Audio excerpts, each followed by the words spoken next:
नमस्कार प्रेक्षकांनो, मालिकेच्या आजच्या भागामध्ये आपल्याला पाहायला मिळणार आहे की पार्थ खूप शांत झालेला असतो. तेव्हा पार्थकडे मानिनी येते आणि मानिनी म्हणते, काय रे काय झालं पार्थ, असं शांत का आहेस? तेव्हा पार्थ म्हणतो, कसं आहे माहिती आहे का, माझ्या आईबाबांना कुठे वेळ आहे माझ्याशी बोलायला. त्यांना कुठे माझ्याशी बोलू वाटतं, कारण त्यांना काव्य आहे ना, काव्यासोबत बोलायचं असतं. तेव्हा आई म्हणते, असं आहे का, म्हणजे काव्याशी बोलते म्हणून राग येतोय तर तुला? तेव्हा पार्थ म्हणतो, हो ना, तसं काही नाही आहे, पण एक गोष्ट तुला सांगायची आई. तेव्हा तो म्हणतो की काव्या तुझं ऐकतात ना सगळं, त्यांना जायला सांग इथून. तेव्हा आई म्हणते, काय बोलतेस तू हे सगळं? तुला कळतंय का तू काय बोलतोयस? तुला माहिती आहे का, 16 तारखेला तो प्रसंग घडला आणि मला वाटलं की सगळं संपलं. आता काय करायचा हा मोठा प्रश्न होता. परंतु काव्य आली आणि काव्याच्या येण्याने या घरामध्ये एक एनर्जी आलेली आहे. पॉझिटिव्ह एनर्जी आलेली आहे. घरामध्ये उत्साह संचारलेला आहे. काव्या खूप पॉझिटिव्ह असते. हे सगळं मानिनी सांगत असते. तेव्हा मात्र पार्थ म्हणत असतो की काय करू? मानिने तर कान पकडलेले असतात आणि म्हणत असते की असं नको करूस तू. परंतु पार्थ मात्र ऐकायलाच तयार नसतो. त्याचं असं म्हणणं असतं की नाही, काहीही झालं तरीही कसं आहे माहिती आहे का आई, तुला जाणवत नाही आहे, पण त्या गोष्टी ज्या आहेत ना, त्या विसरू शकत नाही आहे. तेव्हा मानिनी म्हणते की बरोबर आहे. कसं आहे, तू विसरण्याचा प्रयत्न कर ना, कारण जे झालेलंच नाही असं. बरं तुला माहिती आहे का परवा काय आहे? तो म्हणतो, काय आहे? तेव्हा मानिनी म्हणते, तुझ्या लक्षात कसं येणार ना, जीवाची आठवण येते का तुला? तेव्हा तो म्हणतो, येते ना. पण त्यानंतर काही क्षणामध्ये असं जाणवतं की बाकीच्या आठवणी पण जाग्या होतात. तेव्हा आई म्हणते, पण तू जर ठरवलंच नाही या सगळ्यातून बाहेर पडायचं, तर कसं बाहेर पडशील?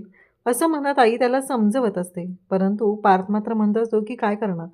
तेव्हा इकडे आई त्याला म्हणते की हे बघ पार्थ, कसं आहे माहिती आहे का, ज्या आठवणी आहेत ना, त्या वेगळ्या आहेत आणि तू ज्या पद्धतीने विचार करतोय, त्या गोष्टी वेगळ्या आहेत. थोडा नीट विचार करून बघ ना, काय झालेलं आहे ते. तेव्हा पार्थ म्हणतो, म्हणजे? मग मकर संक्रांतीचा दिवस ती आठवते आणि सांगू लागते. पार्थ म्हणत असतो, हो ना, तू आणि जीवा दोघंजण तिळगुळ बनवणार आणि मी, बाबा आणि योग आम्ही तिघंजण मिळून पतंग उडवणार. आणि जेव्हा बाबांना वाटणार की ते हरतायत, तेव्हा जीवाच्या हातात ते मांजा देणार आणि जीवाला पतंग उडवायला सांगणार. हे चालू असतं. तेव्हा मात्र पार्थ म्हणत असतो, हो ना. इकडे नंदिनी जीवाला खेचतच खाली घेऊन येते आणि त्याला म्हणू लागते की चला, आत्ताच्या आत्ता खाली चला. का आलेला तुम्ही इथं? असं म्हणत त्याच्यावरती आरडाओरडा करत असते. त्यासोबतच इकडे नंदिनी जीवाला म्हणत असते की काय चाललंय हे? तेव्हा तो म्हणतो, चार्ज होण्यासाठी आलेलो. त्याचं जे बोलणं असतं ते ऐकून खरं तर शारदाला खूप बरं वाटत असतं. तेव्हा जीवा म्हणतो, अगं लॅपटॉप चार्ज करायचा होता ना. तेव्हा नंदिनी म्हणते, मग आता झालाय ना फुल चार्ज तुम्ही, मग करा ना तुमच्या पद्धतीने. जीवा म्हणत असतो, अगं ऐकून तरी घे. बरं ठीक आहे ठीक आहे, झालं असेल. नंदिनीला आई म्हणते, अगं काय बोलतेस तू आणि असं त्यांना बाहेर काय काढतेस तू? तेव्हा जीवा म्हणत असतो, झालाय माझ्या कामापुरतं झालंय आणि नंतर डिस्चार्ज झालं तर येईल ना मी परत माघारी, असं जीवा सांगू लागतो. तेव्हा मात्र नंदिनी जीवाला अक्षरशः घराच्या बाहेर काढत असते आणि त्यात तेवढ्यातच दारामध्ये गुड्डू आलेला असतो. गुड्डूने बुके आणलेले असतात आणि त्याचबरोबर कुरिअरवाला सुद्धा असतो आणि त्याने त्याच्याही हातात फुलं असतात. तेव्हा शारदा म्हणते, हे काय आहे? तेव्हा गुड्डू म्हणतो की आणखी बाहेर आहेत, हे ना लोकांनी दिले आणि लोकांचं प्रेम आहे. असं म्हणत आता तो कुरिअरवाला सांगत असतो की आणखी 4-5 बुके आहेत, ते बाहेर ठेवलेले आहेत. याच्यावरचा मेसेज बघा. असं म्हणत केवढी सुंदर फुलं आहेत आणि त्याच्यावरती मेसेज लिहिलेला असतो की नंदिनी, जा ना जीवासोबत. जीवा, नंदिनी, आणि हे सगळं काय चालतंय तुमचं? का तुम्ही असा विचार करताय? असं म्हणत नंदिनीला लोक बोलत असतात. तेव्हा मात्र नंदिनी म्हणत असते की बाद झाला जीवा, हे सगळं अति होतंय तुमचं. असं म्हणत जीवा बोलत असतो. नंदिनी त्याला सांगत असते आणि मग जीवाने ती फुलं हातात घेतलेली असतात की खरंच खूप छान असे मेसेजेस लिहिलेले आहेत.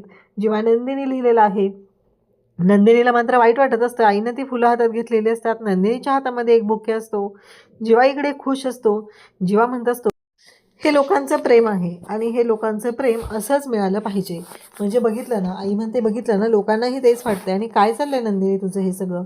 काय विचार करतेस तू? असं म्हणत ती बोलत असते. जीवाला बाहेर काढत आता नंदिनी दरवाजा बंद करते आणि जीवा मात्र पाहतच राहतो, कारण त्याच्या हातात ती फुलं नंदिनीकडे आत आलेली असतात आणि त्याचबरोबर देठं त्याच्या हातामध्ये असतात. जीवा विचार करतो की काय आहे, परंतु आई मात्र इकडे नंदिनीला समजवते, नंदिनी, तुला जाणवत नसेल तर एक गोष्ट तुला सांगते, तू जे विचार करतेस ते पूर्णपणे चुकीचं आहे. बघ ना, सगळ्या लोकांना वाटतंय, ते सगळे जीवाला सपोर्ट करतायत आणि त्याहीपेक्षा आत्ता बघ ना, त्या फुलांना सुद्धा ते वाटतंय म्हणून ते तुझ्याकडे आलेले आहेत. इकडे काव्या किचनमध्ये असते. तेवढ्यात रम्या तिथे आलेली असते. रम्या आता प्लॅनच करून आली आहे की ही जी काव्या आहे तिला चेकमेट करायचं, तिला गप्प करायचं, कारण ती आता सध्या खूप उडत आहे ना, असं तिला वाटत असतं. काव्या बोकाशी बोलत असते. ती म्हणत असते, बोक्या कसं आहे माहिती आहे का, आता देशमुख नाही आहेत ना, पण तू आहेस ना, तुझ्यासोबत मला वेळ घालायला आवडतो. असं म्हणत काव्या म्हणते की आज मी देशमुखांसाठी बासुंदी बनवते. असं काव्याचं चाललेलं असतं. रम्या तिथे येते आणि म्हणते, बरोबर आहे, कसं आहे तू तेच करत बस, कारण तुझ्याकडून तेच होणार आहे. पार्थ काही तुला तिथे वेळ देणारच नाही आणि तो तुझ्याकडे येणारच नाही. काहीही झालं तरीही मला माहिती आहे. तेव्हा काव्या म्हणते, कसं आहे माहिती आहे का, तुला तुझा हात लक्षात आहे ना काय झालेलं आहे ते, असं काव्या तिला सांगत असते. तेव्हा मात्र रम्या म्हणते, म्हणजे काय म्हणते तुला. तेव्हा काव्या तिला सांगते की हे बघ, कसं आहे तू ज्या पद्धतीने विचार करतेस ते मला माहिती आहे. तेव्हा रम्या म्हणते की काहीच उपयोग होणार नाही, बघ ना पार्थ माझा आहे, कारण ह्या स्टार्टिंगला त्याने तुमचं लग्न झालं आणि आज शेवट ह्या 2025च्या शेवटी तुमचं लग्न मोडलेलं आहे. म्हणजेच पार्थ हा माझा आहे आणि तो लवकरच माझा होणार आहे, असं तिचं चालू असतं. तेव्हा काव्या म्हणते की काय आहे हे सगळं, शक्यच नाही आहे. रम्या म्हणते, कुठून आणतेस गं एवढा कॉन्फिडन्स. नाही, तुला माहीत नसेल तर विचारते. तेव्हा काव्या म्हणते, कसं आहे माहिती आहे का, कॉन्फिडन्स असणं आयुष्यात खूप गरजेचं आहे. जर कॉन्फिडन्स नसेल तर काहीच होऊ शकत नाही, एवढं लक्षात ठेव. कारण काहीही झालं तरीही माणसाने कसं कॉन्फिडंट असावं आणि तो कॉन्फिडन्स त्याच्या नसानसामध्ये भरलेला असावा, असं काव्या रम्याला बोलत असते. तेव्हा रम्या म्हणते, तुला माहिती आहे का गुरुजींनी सांगितले, थांब तुला ऐकवते. कसं आहे, पार्थ आणि मी लवकरच एकत्र येणार आहोत आणि पार्थ आणि माझ्यामधलं नातं जे आहे ते छान होणार आहे, असं ती सांगू लागते. तेव्हा मात्र रम्या तिच्या मोबाईलवरचा ऑडिओ जो आहे तो काव्याला ऐकवत असते. कारण काव्याचं म्हणणं असतं की शक्यच नाही आहे, असं सांगणं शक्यच नाही आहे, असं काव्याला वाटत असतं. आणि म्हणूनच तर रम्याने तो ऑडिओ ऐकायला घेतलेला असतो. काव्या तो ऑडिओ ऐकते तेव्हा तिलाही धक्का बसतो. कारण गुरुजी तिथं म्हणत असतात की हो, म्हणजे जे बोलणं अर्धवट असतं त्यालाच उभारी देऊन इकडे रम्या काव्याला ऐकवत असते. नंदिनी आता फुलं घेते आणि आतमध्ये येते. नंदिनी ज्या पद्धतीने ती फुलं घेत असते, तिच्या डोळ्यात दिसत असतं की खरंच तिच्या मनामध्ये जीवाबद्दल काळजी आहे. तिला जीवाची काळजी वाटत आहे आणि जीवासाठी काहीही करायची तयारी तिची आहे. आणि त्या फुलांना ती जवळ घेते आणि त्यांच्याशी बोलत असते. तेव्हा मात्र तिला असं वाटत असतं की ही फुलं खरंच, म्हणजे आत्तापर्यंत या सगळ्या गोष्टी घडत होत्या, परंतु हे सगळं अशा पद्धतीने घडेल असं नव्हतं वाटलं. आणि नंदिनीने ती फुलं हातात घेतलेली असतात आणि त्या फुलांसोबत ती बोलत असते. इकडे काव्या मात्र तो आवाज ऐकते गुरुजींचा आणि तिला टेन्शनच येतं. रम्या म्हणते, ऐकलं ना, कळलं ना कोणाचा आवाज आहे ते. कसं आहे माहिती आहे का, काळजी करू नकोस, सगळं काय ते व्यवस्थित होणार आहे, असं इकडे रम्याला काव्या म्हणत असते. रम्याचं असं म्हणणं आहे की बघितलं ना, गुरुजींनी सांगितलं आहे तेच गुरुजी आठवत आहेत ना, जे म्हणजे तुमच्या दोघांबद्दल बोलले होते. त्याचबरोबर जीवाला घीपासून संरक्षण करा. त्यानंतर फार्म हाऊसवर काय झालं ते तुला माहितीच आहे. त्याचबरोबर तुलासुद्धा कॉलेजच्या बाहेर गुरुजींनी सांगितलेलं होतं जीवा, तेव्हा काय झालं तुला माहिती आहे. हे सगळं चालू झालेलं असतं आणि तेव्हा मात्र इकडे नंदिनी मात्र विचार करत असते आणि ते फुलं तिच्या हातात असतात. रम्या मात्र काव्याला त्रास देण्याची एक संधी सोडत नाही, कारण तिला असं वाटत असतं की काहीही झालं तरीही काव्या जी आहे ती अशी पॉझिटिव्ह राहायला नको आहे, तिचं खच्चीकरण झालं पाहिजे आणि त्यासाठीच रम्याने हे सगळं केलेलं असतं. काव्याला आठवतं गुरुजींनी जे सांगितलेलं होतं ते, म्हणजेच गुरुजी म्हणालेले होते की बरोबर आहे, कारण काहीही झालं तरीही आता लवकरच हे सत्य तुमच्या सर्वांना तुमचं जे गुपित आहे ते सर्वांच्या समोर येणार आहे, हे गुरुजींनी सांगितलेलं होतं. आणि नेमकं काव्याला ते आठवत असतं. काव्य आता डिस्टर्ब झालेली असते. तिकडे गॅसवरती बासुंदी ठेवलेली असते, पण काव्याचं लक्ष मात्र त्या बासुंदीकडे नसतं. काव्या विचार करत असते की हे सगळं काय होतं आहे, कारण या सगळ्याचा अर्थ काय आहे. आणि रम्या मात्र खुश झालेली असते. खरं तर रम्याने तो आवाज खोटा म्हणून आणलेला असतो आणि या काव्याच्या बिचारीच्या लक्षातही आलेलं नसतं की तिला रम्या फसवते. परंतु काव्या डिस्टर्ब झाली आहे. काव्या उदास होऊन बोलत असते. तेव्हा मात्र इकडे लगेचच रम्या म्हणते की बघितलं ना काय होऊ शकतं, आणि गेली का हवा सगळी. नाही, सगळी कामं तुला करायची होती ना, मग आता करणार आहेस का, असं म्हणत इकडे रम्या काव्याला बोलत असते.